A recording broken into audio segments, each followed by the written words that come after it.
Hello hi friends, welcome back Kavya kitchen. ಇವತ್ತಿನ ವಿಡಿಯೋದಲ್ಲಿ ಕಡಲೆಬೇಳೆ ಒಬ್ಬಟ್ಟು ಯಾವ ರೀತಿಯಾಗಿ ಮಾಡೋದಂತ ಸಿಂಪಲಾಗಿ ತೋರಿಸ್ಕೊಡ್ತಾ ಇದ್ದೀನಿ. ನಾನಿಲ್ಲಿ 2 ಬೌಲ್ ಕಡಲೆಬೇಳೆನ ನೀಟಾಗಿ ವಾಶ್ ಮಾಡಿಕೊಂಡು 1 ವಿಸಲ್ನ ಕೂಗಿಸ್ಕೊಳ್ತಾ ಇದ್ದೀನಿ. ಜಾಸ್ತಿ ಬೇಡ, ಇಲ್ಲಾಂದರೆ ಕಾಳೆಲ್ಲ ಕಲ್ಸ್ಕೊಂಡು ಹೋಗ್ಬಿಡುತ್ತೆ ಕಡಲೆಬೇಳೆ. ನಾನು ಒಂದೇ ವಿಸಲ್ ಕೂಗಿಸ್ಕೊಳ್ತಾ ಇರೋದು. ನೋಡಿ, ಈಗ ವಿಸಲೆಲ್ಲ ಆರಿದ್ಮೇಲೆ ಓಪನ್ ಮಾಡ್ತಾ ಇದ್ದೀನಿ. ನೋಡಿ, ಮೀಡಿಯಮಾಗಿ ಬೆಂದಿದೆ, ಜಾಸ್ತಿ ಕಲ್ಸ್ಕೊಂಡು ಹೋಗಿಲ್ಲ, ತೀರಾ ಬೆಂದಿಲ್ಲ ಅಂತಲೂ ಹೇಳಂಗಿಲ್ಲ, ಮೀಡಿಯಮಾಗಿ ಬೆಂದಿದೆ. ಈಗ ಕಡಲೆಬೇಳೆನ ಸೋಸ್ಕೊಳ್ಳೋಣ. ನೀರು ಮತ್ತು ಕಡಲೆಬೇಳೆ ಬೇರೆ ಬೇರೆ ಮಾಡ್ಕೋಬೇಕು. ಕಡಲೆಬೇಳೆ ನೀಟಾಗಿ ಫುಲ್ಲೆಲ್ಲ ತಣ್ಣಗಾಗಬೇಕು, ಅಲ್ಲಿವರೆಗೂ ಬಿಡಬೇಕು. ನಾನೀಗ ಇದನ್ನು ಆರೋದಕ್ಕೆ ಇಟ್ಕೊಳ್ತಾ ಇದ್ದೀನಿ ಕಡಲೆಬೇಳೆನ. ಈಗ ಮೈದಾ ಹಿಟ್ಟನ್ನ ಕಲಿಸ್ಕೋಬೇಕು. ನಾನಿಲ್ಲಿ ಒಂದು ಪಾತ್ರೆಗೆ ಒಂದು ಅರ್ಧ kg ಆಗೋಷ್ಟು ಮೈದಾನ ತಗೊಂಡಿದ್ದೀನಿ. ಅದಕ್ಕೆ ಒಂದು ಅರ್ಧ ಕಪ್ಪು ಚಿರೋಟಿ ರವೆನ ಹಾಕ್ಕೊಳ್ತಾ ಇದ್ದೀನಿ. ಸ್ವಲ್ಪ ಅರಿಶಿಣ ಪೌಡ್ರು, ಇಷ್ಟನ್ನು ಹಾಕ್ಕೊಂಡು ನೀಟಾಗಿ ಕಲಿಸ್ಕೋಬೇಕು. ಈಗ ಇದಕ್ಕೆ 1 ಸ್ಪೂನ್ ಆಗೋಷ್ಟು ಎಣ್ಣೆನ ಹಾಕ್ಕೊಂಡು ನೀಟಾಗಿ ಕಲಿಸ್ಕೋಬೇಕು. ಒಂದು 5 ನಿಮಿಷ ಈ ಥರ ಕಲಿಸ್ಕೊಂಡ್ರೆ ಬೇಗ ಮೈದಾ ಸಾಫ್ಟ್ ಆಗಿಬಿಡುತ್ತೆ.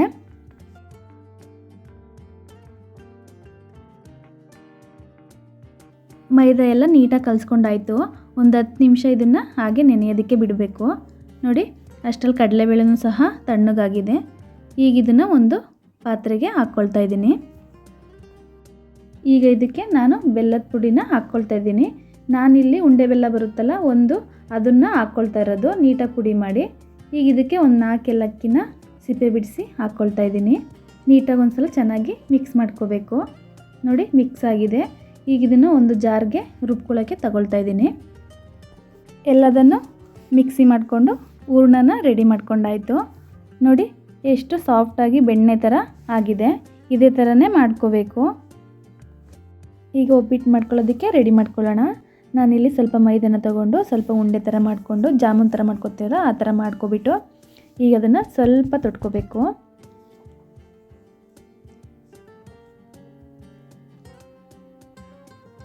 ಸಾಕು, ಇಷ್ಟು ತೊಟ್ಕೊಂಡಾದಮೇಲೆ ಸ್ವಲ್ಪ ಹೂರಣನ ತೊಗೊಂಡು ಅದನ್ನು ಸಹ ಸ್ವಲ್ಪ ಉಂಡೆ ಮಾಡಿಕೊಂಡು ಈಗ ಮಧ್ಯದಲ್ಲಿ ಇಟ್ಕೊಂಡು ನೀಟಾಗಿ ಸುತ್ತಕ್ಕೆ ಫೋಲ್ಡ್ ಮಾಡ್ಕೊಂಡು ಬರಬೇಕು. ಒಂದ್ರ ಮೇಲೊಂದು ಫೋಲ್ಡ್ ಮಾಡಬೇಕು. ಎಲ್ಲೂ ಸಹ ಓಪನ್ ಇರಬಾರ್ದು. ನೀಟಾಗಿ ಫೋಲ್ಡ್ ಮಾಡಿಕೊಂಡು ಈಗ ಇದನ್ನು ಸ್ವಲ್ಪ ತೊಟ್ಕೋಬೇಕು. ಸ್ವಲ್ಪ ಎಣ್ಣೆನ ಹಚ್ಕೊಂಡು ತೊಟ್ಕೋಬೇಕು. ಈಗ ಇದ್ರ ಮೇಲೆ ಒಂದು ಕವರ್ನ ಹಾಕ್ಕೊಂಡು ನೀಟಾಗಿ ಹೀಗೆ ಉಜ್ಜಬೇಕು. ತೊಟ್ಟೋದೇನು ಬೇಡ, ಜಸ್ಟ್ ಕೈಯಲ್ಲಿ ಹಿಂಗೆ ಈ ಥರ ಹಿಂಗೆ ಅಂದರೆ ಸಾಕು, ನೀಟಾಗಿ ತೆಳುವಾಗಿ ಒಬ್ಬಿಟ್ಟು ರೆಡಿ ಆಗುತ್ತೆ. ನಮಗೆ ಯಾವ ರೀತಿಯಾಗಿ ತೆಳುವಾಗಬೇಕು ಆ ರೀತಿಯಾಗಿ ನಾವು ಮಾಡ್ಕೋಬೋದು. ನೋಡಿ, ಎಷ್ಟು ಈಸಿಯಾಗಿ ಮಾಡ್ಕೋಬೋದು. ಈ ಟ್ರಿಕ್ನ ನೀವು ಸಹ ಮನೇಲಿ ಟ್ರೈ ಮಾಡಿ ನೋಡಿ. ಬೇಗನೆ ಮಾಡ್ಕೋಬೋದು. ಮನೇಲಿ ಯಾರಾದರೂ ತುಂಬ ಜನ ನೆಂಟರು ಬಂದಿದ್ದಾಗ ಈ ಥರ ಬೇಗ ನಾವು ಒಬ್ಬಿಟ್ಟನ್ನ ಮಾಡ್ಕೋಬೋದು. ಒಬ್ಬಟ್ಟನ್ನ ತಟ್ಟೋ ಅವಶ್ಯಕತೆನೇ ಇಲ್ಲ. ನೋಡಿ, ಜಸ್ಟ್ ಹಿಂಗೆ ಪುಷ್ ಮಾಡಿದ್ರೆ ನೀಟಾಗಿ ಅಲ್ಟ್ಕೊಳ್ಳುತ್ತೆ. ನಮಗೆ ಎಷ್ಟು ತೆಳುವಾಗಬೇಕು ಅಷ್ಟು ಮಾಡ್ಕೋಬೋದು. ಈಗ ಬೇಯಿಸ್ಕೊಳ್ಳೋಣ.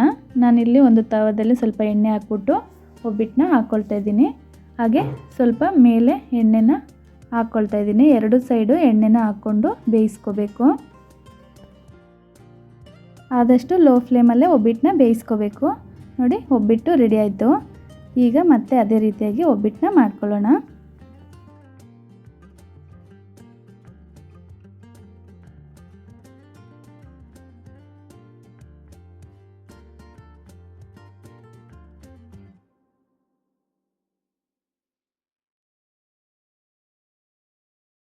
ಇದೇ ರೀತಿಯಾಗಿ ಎಲ್ಲ ಒಬ್ಬಿಟ್ಟು ಮಾಡ್ಕೊಂಡಾಯಿತು. ನೋಡಿ, ಎಷ್ಟು ಈಸಿಯಾಗಿ ಬೇಗನೆ ಮಾಡ್ಕೋಬೋದು. ನೀವು ಸಹ ಮನೆಯಲ್ಲಿ ಟ್ರೈ ಮಾಡಿ ನೋಡಿ. ಈ ವಿಡಿಯೋದಿಂದ ನಿಮಗೇನಾದರೂ ಸ್ವಲ್ಪನಾದರೂ ಯೂಸ್ಫುಲ್ ಅನಿಸಿದ್ರೆ ಒಂದು ಲೈಕ್ ಮಾಡಿ.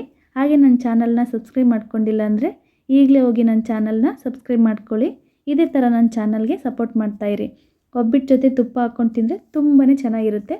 ನೀವು ಸಹ ಮನೇಲಿ ಟ್ರೈ ಮಾಡಿ.